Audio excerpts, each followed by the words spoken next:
And we are now live, virtually connecting with the ETUG group, a conference in, I believe, Kelowna? No, not Kelowna. It's British Columbia. Thank you, Clint. So why don't you take it away, and we'll introduce introduce the folks that are on site first, and then the virtual folks. Great. Hi, I'm Tannis Morgan. I'm the director of the Center for Teaching, Learning, and Innovation at Justice Institute of BC. And this year I've been seconded to BC campus as a researcher in open education practices. So that's coming to an end. It's been a wonderful year, and a big shout out to BC campus who've supported that. Hi, I'm Maren Deepwell. I've traveled here all the way from the UK. I'm excited to contribute to ETUG's 25th birthday and anniversary conference. And I'm one of the speakers, and I'm giving my talk tomorrow. Hi, I'm Anne-Marie Scott. I'm the Deputy Director of Learning, Teaching and Web at the University of Edinburgh. So, like Maren, I've also travelled all the way to ETUG from the UK. I was here doing some work for Thompson Rivers University for the last few days before getting to stay on for this conference. So it's really interesting to see another sector's kind of ed tech and the conversations, and it's a rare opportunity that I'm really looking forward to. Hi, my name is Malcolm Browne. I work for EDUCAUSE, where I'm Director of Learning Initiatives for that association. I traveled through not quite as far as the UK, but all the way from the East Coast to the US. It's been a great trip. It's wonderful to get out in a piece of the country I've never been to before. Nice. And Clint, why don't you introduce? Hi, I'm Clint Lalonde. I'm the on-site buddy for this. One of the manager of sorry, I've got a new title right now. Now project manager for open homework systems with BC campus, and I'm also an associate faculty at Royal Roads University, and yeah, one of the organizers of ETUG. Yeah. And is Christina hanging in the background? A lot of people around. Hi, I'm tweeting. Okay, Terry and Lena, why don't you introduce yourselves? Go ahead. I'm Lena Patterson. I'm a director here at eCampus Ontario. Hi, I'm Terry Green. I'm program manager at eCampus for one more week, and then I'll be at Fleming College as a learning technologist. And this is Patty, the world's youngest supporter of FemEdTech. And on that note, I think it's time we kick out the badge to see what that's all about. I've seen some of the tweets coming out of ETUG with the badge conversation. That's the badge. Oh, do it again? Oh. Yeah. Cool. Yeah, and we need to give a shout out to Melissa here at Thompson Rivers University, who cranked out those badges for us at very short notice yesterday afternoon. So Frances Bell did it for us at OER 19. Hi, Frances. Oh yeah, hi, Yeah, Frances. hi, Frances. And Melissa here now. So that was very kind of her. So why don't you give us a little bit of a synopsis, like what is FemEdTech for people who are not familiar with it? Who wants to start? Oh my goodness. Okay. Yeah. Everybody's looking at me, so I'll start. You're grown up, right? Oh yeah, I'm the grown up, right. So for those of you who don't know, it's a network, a community, and all of us are involved as volunteers. It really started with a hashtag and a Twitter account. So if you're looking to find out more, I think that's the best place to start. Go and find @FemEdTech on Twitter. And it's really all about promoting equality in our community and in learning technology generally. And very important to say, particularly with Malcolm and Clint here as well, this isn't a women's only club. We don't feel equality is an issue for women. We think equality and promoting equality is an issue for everyone. So everyone is welcome. It's completely inclusive, and we really welcome anyone who's interested to get involved and find out more. Yeah, I guess we have a focus on feminist perspectives, but what we're really looking for is diverse perspectives on ed tech. And a really great example that cropped up just in the last 24 hours. I ran a workshop here at Thompson Rivers on Tuesday on designing conversational interfaces. My colleague Sheila McNeil back in the UK had been to an alt event, and there was a conversation there about a chatbot that had been developed, and she suddenly started thinking about issues like period poverty on campus and where to find sanitary towels and That's the kind of question you want to ask a chatbot, right? That's the kind of question that you don't want to ask a person. But we need diverse people designing this technology to even think that that's one of the use cases that might be useful for. And just kind of reflecting on what she's seen design. And are we bringing this diverse perspective technology we're developing? So it was really interesting for me to have run this workshop and then have this perspective thrown in. It's 24 hours, and that's the power of this network and the sharing. There was a lot this morning already in our sessions at the conference around openness and equity. So that's one of the reasons I think why we're kind of on a tech kind of vibe, because it's really related to a lot of the great sessions that have already been going on in the first half day of the conference. And it also started in the UK largely. Yes, and we want diversity of perspective, so we're here and visible to try and widen and broaden the network as well. So it was a UK origin story, and it spread globally. Yeah, largely, I would say. I mean, yeah, absolutely. I think so, and I think everyone who works in edtech, no matter where they work, can identify with some of the issues we're talking about. Everyone who's worked in the tech industry will understand that it's not the most diverse, inclusive sector, and we can all do something to promote equality and change that.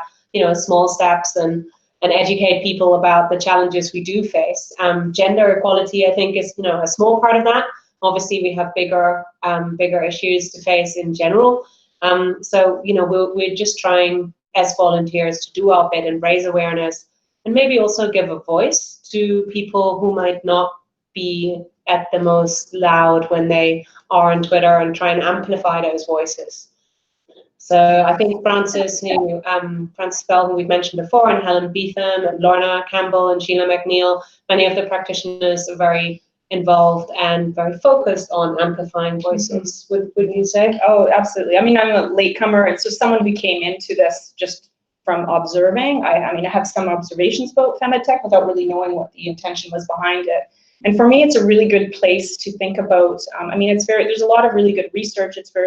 It's not, there's a lot of deep conversation that happens there. It's a fantastic place if you are a person working in tech and perhaps you're struggling with citing the same kind of people or people from the same gender or race. It's a good place to expand your own echo chamber and be exposed maybe to research that women are doing in the field, which, people like Sophia Noble have already pointed out that there's so much erasure with the women who are mainly, people of color in the US who are doing so much work and have been for a long time against, surveillance and big data and big tech. But of course, they're completely getting left out of the conversations that are being dominated for the most part by white males in the media and, being amplified in social media as well. So, this is a problem that goes beyond the open community. And certainly FemEdTech, I think, really is bringing an important place for that. So how does that conversation that you are having dovetail with the ETUG conversations at the conference, and even those that are maybe, Malcolm, you're experiencing with EDUCAUSE? Well, EDUCAUSE has been really pushing what we call DEI for the past couple of years. So we've been very, very sensitive to and aware of and trying to promote and right the balance. So I fully support this. I think it's really, really awesome. Because if we're all contributing, how rich we are in terms of the resource and diversity of perspectives, and only a small portion is. And one of the ramifications, I think, this might be pushing a little too hard, but I was talking this morning in my keynote about this concept of a next generation digital learning environment, one that is open and can be extended and customized and personalized and things of that sort and altered in a way that is much more open than, say, just trying to leverage a single application like the LMS. And I think that's also kind of pushing the way, because anyone in an open system like that can add their mechanisms to it and find a way to express themselves either as an instructor or as a learner or both in ways that are appropriate to them. And I think I asked a question this morning about NGDLE during Malcolm's session, but there's one tension I feel is inherent in that vision, and I think that vision is right. I should be quite clear on that. I think this ecosystem of tools is what we need, but I do worry that we're not a sector of equality either. So how do we make sure that some of the educational institutions that maybe aren't as well provisioned and aren't as well served, they don't necessarily have a lot of money, they don't have a lot of IT resource. How can we ensure they can play in this space? Because I think there's no maintenance cost that comes with this architecture that is often a bit too much to bear for some of these organisations. That's why they stick to a single LMS and an assessment tool and an e-portfolio and draw the line there as far as their tech is concerned. Yeah, although I don't know if it's necessarily having lots of IT resources in order to do this, because it does, the linchpin on this concept are open standards. And what you need to do is make sure that whoever is vending you the stuff observes open standards. If they do, then you can hook these things together in a way that allows the communications and the data to flow in ways that I think will be constructive.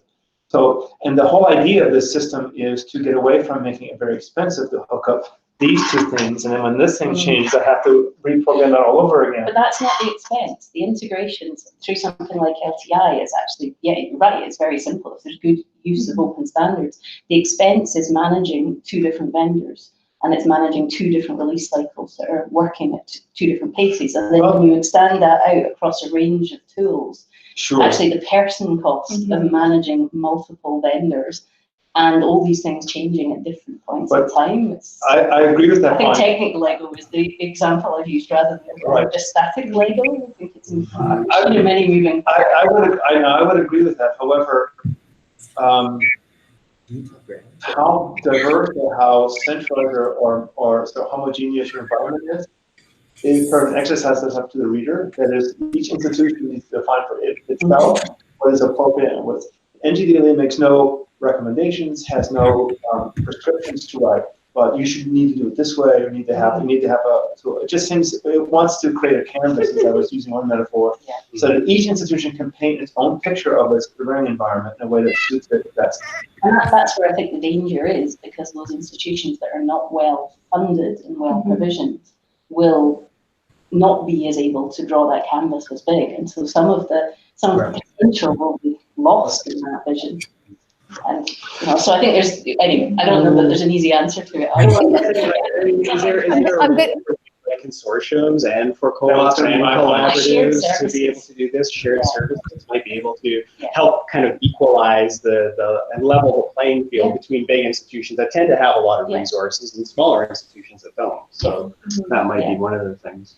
Isn't that though, like, I think for me, that's where ETUG plays such an important role. And that's, I think, why this conference is such a special occasion, is because you can see all these different perspectives and, facilitate that conversation. Because I think just today, like, so many sessions from very different perspectives, some on open practice, others on one in shared services, and that conversation that we're having now, like, we wouldn't have without this conference, so I think for me, that's where it really highlights the importance of this type of community. And you were asking, Helen, how it kind of dovetails, and I think we have an opportunity here to have those conversations, which otherwise we wouldn't come together, and that combination or constellation of people and voices wouldn't exist. So hopefully you can help answer your question a little bit. I would just add too that I think there's some real benefit in these communities coming together beyond just our ETUG community, which is very PC focused.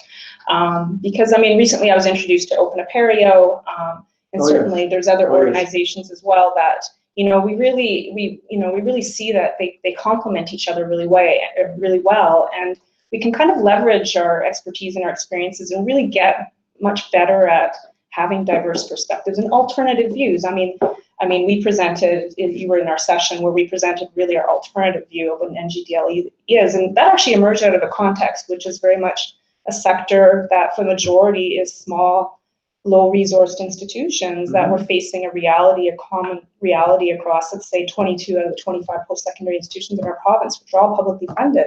So, we had to come up with an alternative vision for this idea that maybe, we didn't call it NGDLE at the time, but really kind of complements that idea. But certainly there's a space through Open Apereo and through, Domains of Unknown and through OpenETC and through EDUCAUSE or whatever. There's no one, reality that's going to work for everybody. And we need more perspectives and more examples of structures that can actually enhance the work that we're doing. Of course.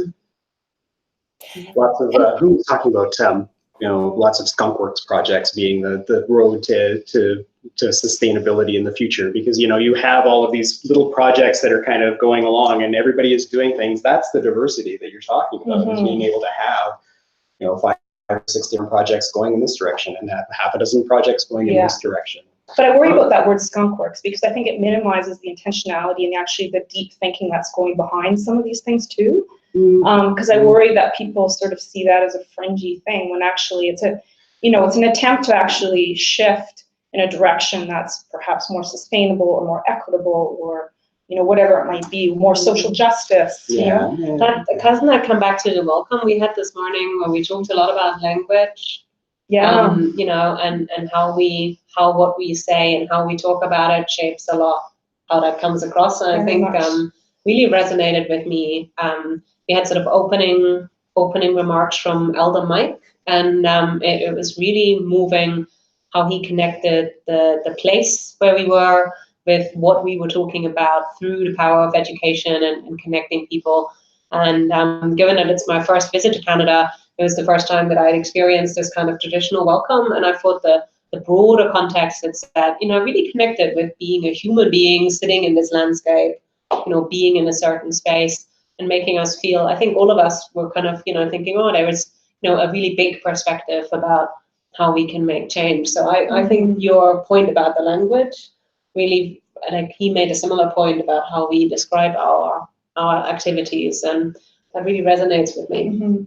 There's also another tension. I think, again, this is something that's for each institution to decide what point is the point of balance between total decentralization and maybe skunkworky sort of thing, and very centralized systems, and where you come in on that. Because if you venture too far to the left or to the right, you could start running into problems. Things get to be too diversified. I remember when I was running Blackboard at Dartmouth, students said, "Can you just do one thing? Tell the faculty to put the syllabus in the same folder each time." I hate that. And it was just where the syllabus, the aim was find the syllabus. Even that was a little bit too much.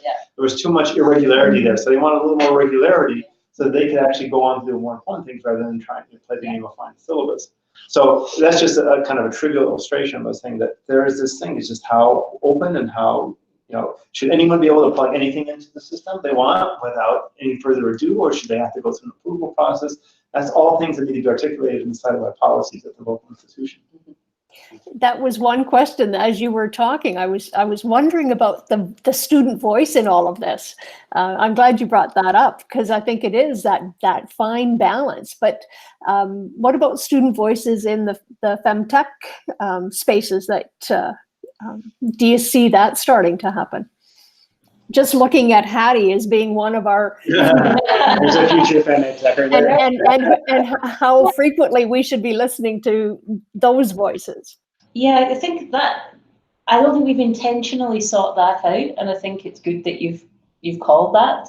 But I think at some of the conferences where we've had large presence, particularly the last one at OER 19, quite a lot of PhD students there. So I think we've connected to some extent, but actually I don't know that we really are connecting particularly with undergraduate students. I think it's fair to say that most of us are, we're looking at this through the lens of professional practice, because obviously there is student organizations, and there is a lot of networks that look at equality and feminism on campuses and for learners. And I think for us, like the way I understand it personally, and this is only my perspective, is that the way it started out was for professionals in the sector rather than for trying to, that would be a big challenge to try and just look at it for everyone, like organizations, learners, it is more, that's where it started. But Anne-Marie is right to say that I think there is a lot of people involved who are learners, who are students, but maybe not traditional But students. I think we've been trying to seek particularly feminist perspectives on technology and digging into the research. But as was mentioned this morning in, I think, Elizabeth Child's presentation, she was talking about openness and students, and the extent to which actually there's a research gap around student perceptions of working openly. So there's quite a lot of stuff from faculty on courses that they've run, but there's actually very little research being done with students directly. And I think the same I think might be true of, given everything that I've looked at so far. I'm not pretending I've looked at everything. So, but I think the same might be true. The same gap might be there. The extent to which the experience of EdTech by students is a bit under-researched. Another data gap that we're discovering. Yeah. So what brought each of you to ETUG?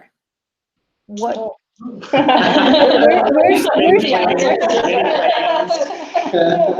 My answer is very easy. I was kindly invited by the organizers to come and give a talk. And I have been loosely affiliated with the Open EdTech Co-op group for, I don't know, a year or so. And they very kindly suggested I might want to come and be part of the workshop that was held yesterday. And then they dreamed up a few extra things for me to do the day before, and then kicked in this conference as the sweetener for all of that. So I was very kindly invited over to do a selection of things for Open ETC and for Toms and Rivers. You're a busy woman. They worked me. Yeah. Earn you a keep. Well, for me, actually, I think my my journey here started with Clint and I meeting in Manchester last year at ALT's annual conference where we celebrated our 25th birthday.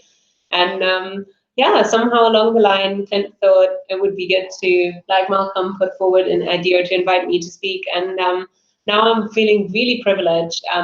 Coming from an association that has a lot in common with ETUG, it's a really rare opportunity for me to come to a community that has so much in common, because we also work across lots of different institutions. A lot of the issues we face are similar.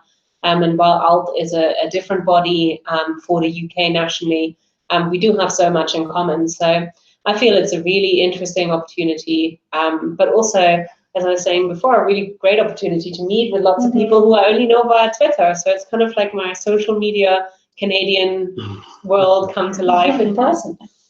And I just, as everyone's talking, did the math, and I've been coming to ETUG for 14 years. It's the 25th anniversary, so it's part of the fabric of people who work in EdTech and Open, I would say, in the province. And we always look forward to the two events that BC Campus puts on every year. And it's really an opportunity, much like, I mean, I got the same feeling when I went to OER in the UK, that people really enjoy coming together and seeing each other again and talking, and there's a lot of great collaboration and momentum and ideas. And we're, we know we're very fortunate in BC because we've had that for a long time, and we have a community that I think is very generous and important. So, and I also would like to just say, unmodestly, I think the work that BC does and the thinking that we're doing around EdTech and Open is really, something to celebrate. And that's really because we've had ETUG.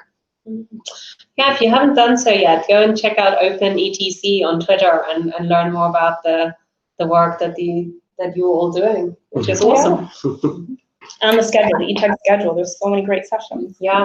Including a live stream of Maren's keynote tomorrow at 10 a.m. So. Excellent. So let maybe get a chance to hear from Terry and Hattie.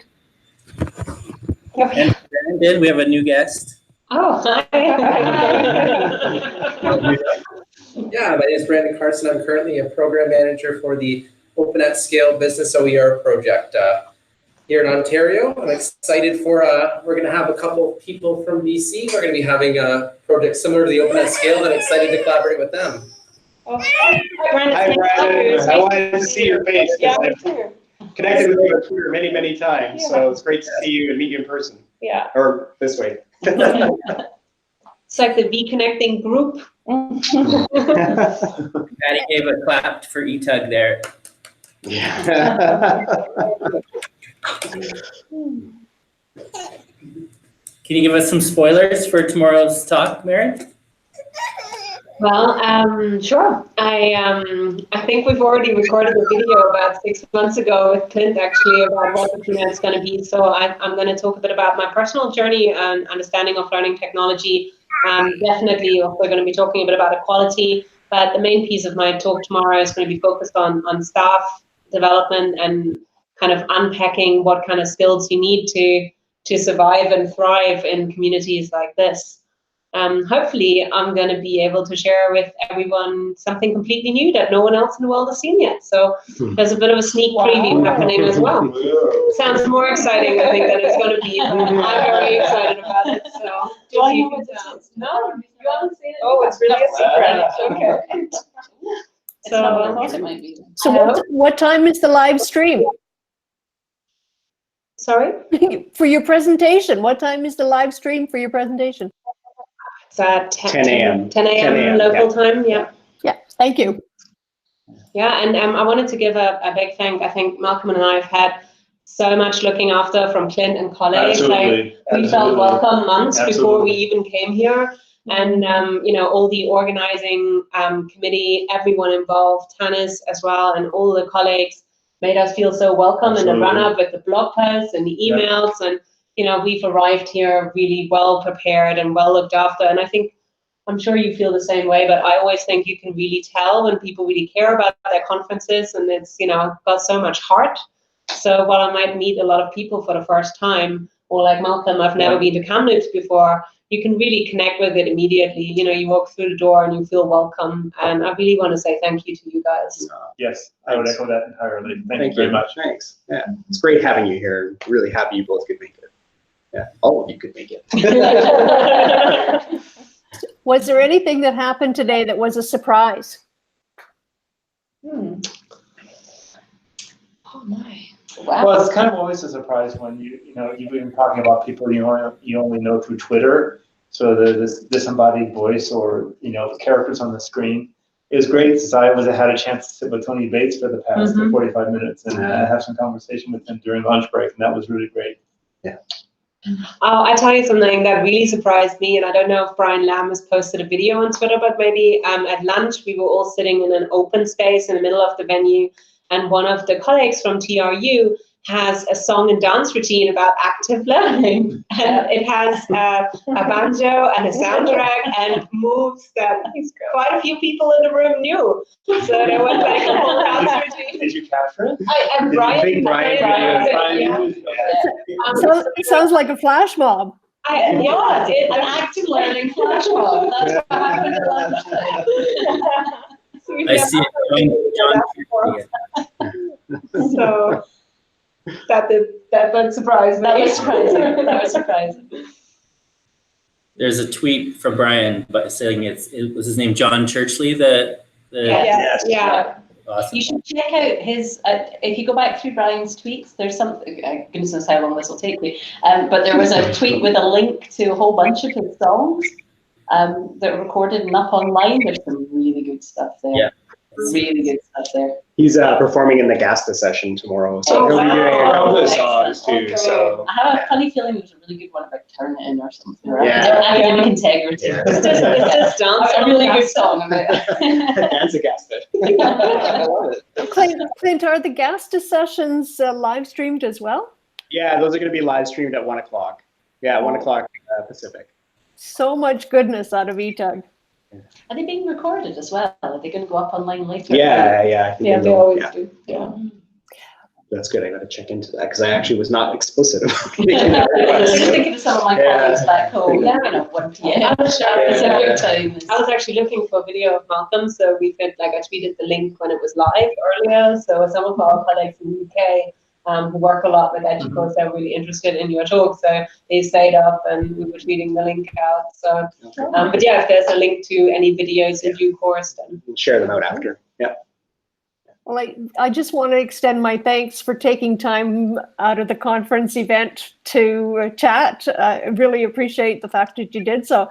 Terry, you have anything that you'd like to ask before we let these guys go on their merry way? No, I just want to say thanks for your time. It's great to hear what's going on there and connect a little bit. I appreciate it. And we'll be following the FemTech hashtag. Yep. we'll see you on Twitter. Yeah. Yeah. And maybe someday face to face. Thank you. Thank you so much. Thank you. Thank you so much, Clint. Okay, talk to you soon. Bye. Bye. Bye. Bye.